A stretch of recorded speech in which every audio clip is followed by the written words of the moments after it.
Pagsapit sa dalampasigan ng bagong tuklas na lupain, kasama sa pag-ahon ng pinuno at mga kawal, ang alagad ng simbahan dala ang krus. Sa paraang ito, dumating sa binansagan nilang Pilipinas ang pananampalatayang Katoliko Romano, na sa loob ng may 400 taon ay naging relihiyon ng mga katutubo. Lubos sa kapangyarihan ng simbahan, ng mga prayle. Sila lamang ang nakakapagpatawad ng kasalanan at makakabasa ng Biblia. Sunod-sunuran lamang ang mga katutubo sa mga kautusan ng simbahan. Matapos magapi ang mga barkong bantigman ng Espanya sa labanan sa Look ng Maynila at mabili ng bansang Amerika ang Pilipinas, ay isinugo ng pamahalaang Amerikano kasama ng kanyang mga kawal ang mga naunang misyonero upang pangalagaan ang pangangailangan sa pagsamba ng mga kawal. Nagsimulang mangaral ang mga misyonero sa mga katutubo. Nakarating ang mga Amerikanong misyonero sa Binuangan sa pangunguna ni Dr. Marvin A. Rader kasama si Pastor Catalino Santos. Nagdala sila ng mensahe ng Diyos at pananampalatayang metodista sa ating nayon. Nahikayat ang ilang haligi ng Romano Katoliko sapagkat bago ito sa kanilang pandinig, kaiba sa kinamulatang katuroang Katoliko, at nakaramdam sila sa kapwa ng pag-iinit ng puso na nagpasigla ng kanilang damdamin. Buwan ng Mayo 1905, nang marinig na Tiburcio o Bucio de los Reyes at Arcadio Cadio Mendoza ang makabagong katuruan. Dahil sa bagong karanasan, masigla nilang ibinalita ang narinig at nasaksihan sa kanilang mga pamilya, pinsan at kaibigan. Sabay ng paglagaw ng bagong pananampalataya ay dumating ang mabibigat na mga pagsubok. Matalim at humusgang pagtutuliksa ng simbahang Katoliko. Ang batuhin sa gitna ng pananambahan o dili kaya'y dulutan sila ng malakas na ingay. Ngunit, ang buong kapatiran ay patuloy na nagtapat sa kanilang pananampalataya. Isang pangyayari ang nagbigay ng pagkakataon sa kapatiran na ipakita sa lahat na umuusig ang tunay na kahulugan ng pag-ibig sa kapwa. Ang pakikipagkapwa-tao, pagtutulungan, pagbibigayan ang ilan sa mga naging susi upang maabot ang marami nating kababaryo. Maraming tao ang nagsimulang mag-ukol ng mataas na pagkilala at pagpapahalaga sa kapatiran ng bagong iglesia. Dahil dito, may mga nahikayat sila kaya't naging inspirasyon at hamon ito upang ang ating iglesia sa Queibadya ay matatag noong 1916. Sa pagdaan ng mga taon, ang bagong gusaling sambahan ay naging maliit sa pagpatuloy na padami ng ating kapatiran. Kaya kinakailangan magtayo ng isang bahay dalanginan. Kahit may kahirapan sa buhay, sa bitkis ng pagkakaisa at pagtutulungan ay nakapagpatayo ng isang kapilya. Sumapit ang ikalawang digmaang pandaigdig. Nanirahan ang mga Hapones sa Binuangan ng ilang panahon. At bago sila tuluyang umalis, sinunog nila ang buong baryo kasama na ang bahay-sambahan. Matapos ang ikalawang digmaan, taglay pa rin ang pag-asa at pananampalataya, muling bumangon ang kanyang iglesia. Isang malaking tolda ang naging pansamantalang bahay-sambahan, kasunod ang pagpupunyaging maisaayos ito. Nobyembre 1975, nais sa katuparan ang isang kakaiba at panibagong ministeryo ng iglesia. Ito ay sa pamamagitan ng pakikipag-ugnayan ng World Vision Philippines at BRAR Project 726, isang proyekto kung saan ito ay naglalayon na matulungan ang mga batang nangangailangan sa pamamagitan ng sponsorship at higit sa lahat ay ang mailapit ang bawat sambahayan sa ating tagapagligtas. Taong 1985 nang formal na naging pag-aari ng iglesia ang lupang kinatatayuan ng bahay-sambahan. sa pamamagitan ng bukas na pagkakaloob ng mga kapatid na Angel Huat at kapatid na Rufina de Armas.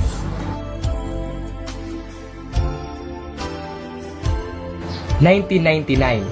Sa taong ito nasubok ang katatagan ng iglesia.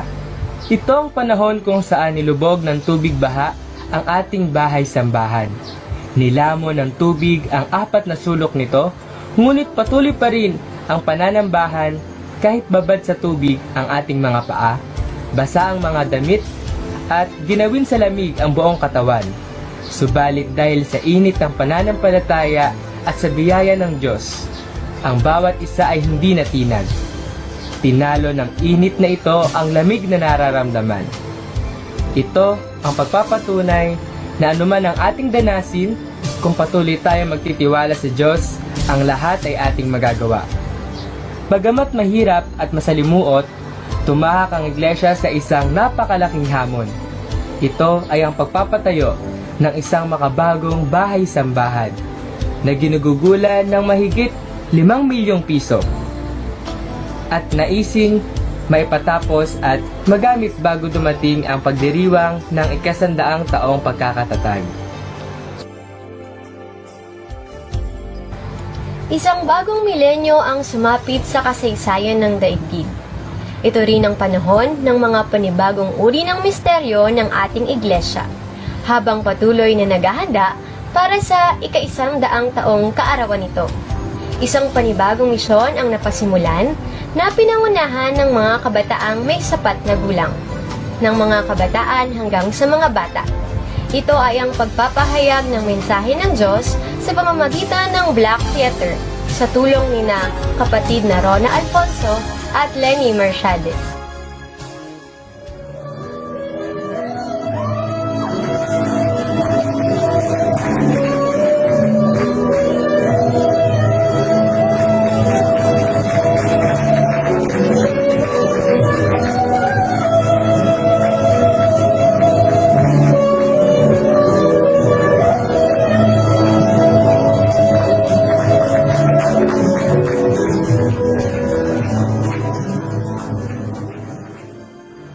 Taong 2004 nang magpasya rin ang council na ayusin ang munting paaralan. Kaya't ipinasyang ipatala ito sa Securities and Exchange Commission at sa the Department of Education. Kabilang dito ang pagbabago ng pangalan mula sa Binuangan Ecumenical School sa Binuangan Ecumenical School of Tomorrow. Taong 2016, ang ating paaralan na Binuangan Ecumenical School of Tomorrow ay binigyan ng pagkilala kung saan ito ang kauna-unahang preschool sa division ng Bulacan. Inaprubahan ng Department of Education sa pangunguna ng board chairman nito na si Flordelisa J. Papa. Nagpatuloy ang ating iglesia sa iba't ibang ministeryo. Masiglang inabot ang mga kababaryo at nagsagawa ng mga gawaing makatutulong sa pagpapalagong espiritual na buhay at pagpapalaganap ng salita ng Diyos. Ngunit sa pagsapit ng taong 2020, panibagong pagsubok ang tinahak ng ating iglesia, ang pagdating ng pandemyang COVID-19. Dahil dito, pansamantalang ipinagbawal ng gobyerno ang pagsasama-sama ng mga tao upang maiwasan ang pagkalat ng nasabing sakit. Ipinagbawal ang pananambahan ng sama-sama sa loob ng iglesia. Sa panahong ito ng pandemya, ang pagtutulungan at pagmamalasakitan ang nangibabaw sa ating lahat. Namahagi ng bigas ang ating church council sa mga miyembro nito. Marami sa ating mga kapatid ang kinatok ng Panginoon upang maging daluyan ng pagpapala at magbahagi ng munting handog sa mga bata sa ating baryo at sa kalapit barangay nitong sa Lambao. Sila ang ating mga estudyante ng Vacation Church School. Dumating din ang panahon na tayo ay nabigyan na ng pahintulot upang makapagsagawa muli ng pananambahan, alinsunod sa lituntunin ng ating kapilya. Patuloy ang pananambahan maging sa mga tahanan sa pamamagitan ng Facebook Live, ay nakapagsisimba ang mga senior citizens, bata at kabataan. Bagamat maraming pagsubok ang ating naranasan, ang Diyos ang siyang nagpala sa bawat isa upang muling bumangon at ipagpatuloy ang ating mga nasimulan. July 24, 2021, na muling magkaroon ng VCS o Vacation Church School. Kaiba sa nakasanayan nating pagtuturo at pag-aaral. Ang iglesia ay nagkaroon ng online classes at gumawa ng mga online videos upang maabot ang mga mag-aaral kahit sila ay nasa kani-kanilang mga tahanan. September 3, 2021, matapos ang isang taong pagpapahinto ng Binuangan Ecumenical School of Tomorrow, dahilan na rin sa pandemyang ating naranasan, ito naman ang panahon kung saan muling binuksan ang ating munting paaralan. Taong 2022 hanggang sa kasalukuyan, ang iglesia ay patuloy na bumabangon para ihatid ang mabuting balita. Nagkaroon ng mga makabagong ministeryo na nagpapaalam ng pananampalataya sa bawat miyembro nito. Ang nagkakaisang Iglesia Metodista sa Binuangan ay sama-samang maglilingkod para sa kapurihan ng ating Panginoon. Nagpatuloy ang kanyang iglesia sa mga ministeryong ipinagkatiwala sa kanya ng Diyos. Bagamat bawat taon ay puno ng pagsubok, hindi ito naging hadlang, subalit naging isang hamon sa bawat kaanib upang lalong maisakatuparan ang kalooban ng Diyos sa kanyang iglesia. Ilan sa mga ito ay patuloy na mamamahayag ng salita ng Diyos sa buong barangay kung saan nagkakaroon ng evangelism nights, film showing, cell group, summer retreat, house of praise, at lalong higit ang pag-abot sa mga kapatid sa kalapit bahaging lugar upang maibahagi ang kaligtasang nagmumula kay Kristo.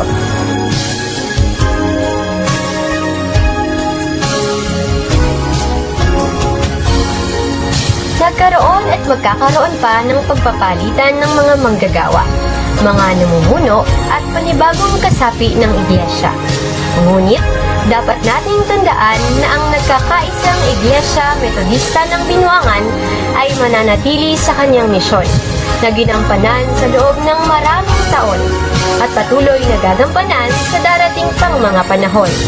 Ito at ang pagpapahayag ng mensahe ng ating Diyos, ang kanyang kabutihan at pagliligtas. Ang apat na sulok ng iglesia ay saksi sa tagumpay at kabiguan, sa ligaya at lungkot na naranasan ng bawat kaanib nito. Subalit, gayunpaman, ang krus ay mananatiling nakatunghay sa buhay at karanasan ng bawat kaanib. Upang anumang mangyari, ang bawat isa ay magpatuloy sa pananampalataya. Sa mga pinuno ng aming iglesia, salamat sa inyong katapatan. At sa susunod na henerasyon, naway patuloy nating panghawakan ang katapatang ito, ang pananampalatayang ito, sapagkat ang tunay na pundasyon nito ay si Kristo.